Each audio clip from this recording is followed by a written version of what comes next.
tengah sunyi hutan yang belum dijamah nalar manusia, tersimpan rahasia tua yang dibisikkan oleh leluhur. Trimurti bukan sekedar nama tiga dewa, tapi cermin dari hakikat hidup yang tak terpisahkan. Brahma, Wisnu, Siwa, lahir, hidup, dan musnah. Tapi apa benar sesederhana itu? Dalam ajaran Jawa kuno, Trimurti bukan sekedar mitologi India yang diimpor.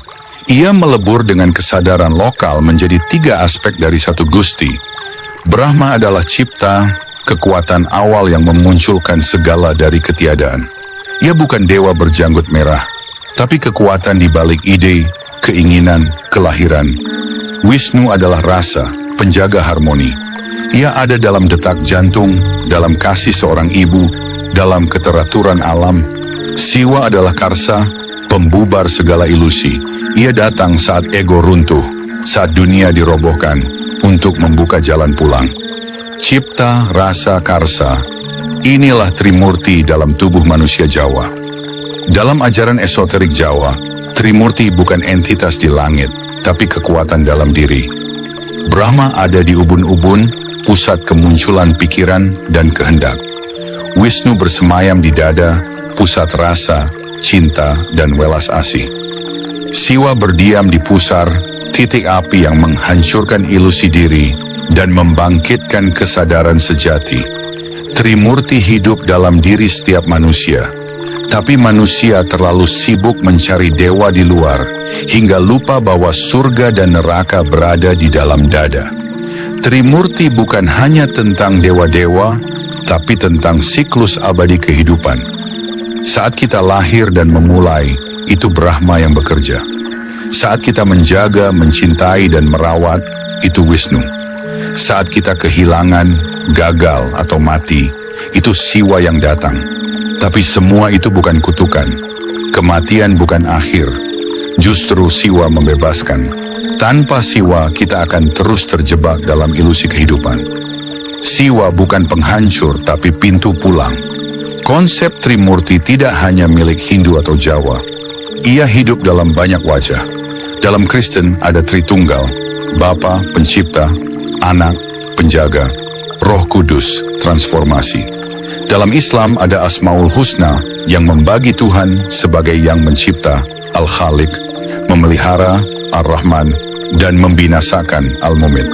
Dalam Buddha dikenal Trikaya, Nirmanakaya, jasmani, Sambhogakaya, spiritual, Dharmakaya, absolut. Semua tradisi berbicara tentang satu hal. Tuhan tidak statis, ia hidup dalam tiga gerak abadi, lahir, hidup, musnah, dan lahir kembali. Trimurti bukan untuk disembah, tapi untuk disadari. Saat kita melahirkan gagasan mulia, kita menjadi Brahma. Saat kita melindungi orang lain, kita menjadi Wisnu. Saat kita melepaskan ego, membunuh kesombongan, kita menjadi Siwa. Kita bukan manusia yang memiliki Tuhan. Kita adalah percikan Tuhan yang lupa diri. Dan Trimurti adalah jalan untuk mengingat. Trimurti bukan hanya tentang lahir, hidup, dan mati, tapi tentang bagaimana kita memahami dan menyadari setiap fase itu sebagai cermin dari keberadaan sejati. Sejak lahir, manusia dibungkus oleh tiga lapisan tipis namun menipu. Keinginan, Brahma. Keinginan untuk diakui, dicintai, dimiliki. Ciptaan dari pikiran dan nafsu. Kemelekatan, Wisnu. Keterikatan pada peran, identitas, bahkan penderitaan. Ketakutan, Siwa. Takut kehilangan, takut hancur, takut mati. Ketiganya membentuk ego. Aku palsu yang mengira ia penguasa dunia. Tapi Trimurti bukan musuh ego. Ia adalah jalan pulang dari ego menuju sunyata. Dalam laku kebatinan Jawa, Trimurti bukan tujuan akhir.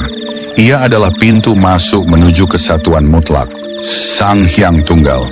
Karena di balik cipta, rasa, dan karsa, masih ada yang tidak dicipta, tidak terasa, tidak berkarsa. Itulah sejati ning urip, hidup sejati.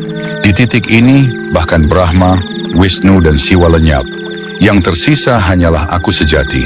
Tanpa bentuk, tanpa nama, tanpa arah, tapi menyatu dengan segala arah. Brahma mencipta dunia, tapi sunyi melahirkan kesadaran. Wisnu menjaga dunia, tapi sunyi menjaga hati. Siwa menghancurkan dunia, tapi sunyi menghancurkan ilusi. Kesunyian adalah guru tertua. Trimurti hanya bisa dikenali dalam diam yang dalam. Ketika seseorang benar-benar menyadari Trimurti bukan sebagai entitas luar, melainkan sebagai proses hidup di dalam dirinya, maka ia tidak lagi mencari Tuhan. Ia menjadi cermin Tuhan itu sendiri. Ia tidak lagi takut pada kehancuran, karena tahu yang hancur bukan dirinya, tapi lapisan tipuan. Ia tidak lagi haus pujian, karena tahu yang memuji dan yang dipuji adalah satu. Ia tidak lagi merasa terpisah, karena Brahma adalah napasku, Wisnu adalah detak jantungku, Siwa adalah sunyiku. Dan ia pun menjadi Trimurti itu sendiri. Di akhir segalanya, setelah segala penciptaan, penjagaan, dan penghancuran, yang tersisa hanyalah kesadaran murni. Itulah aku sejati yang hanya bisa dirasakan. Dan Trimurti hanyalah kendaraan agar kita bisa sampai ke sana. Karena yang sejati tidak bisa dipelajari, hanya bisa dihayati.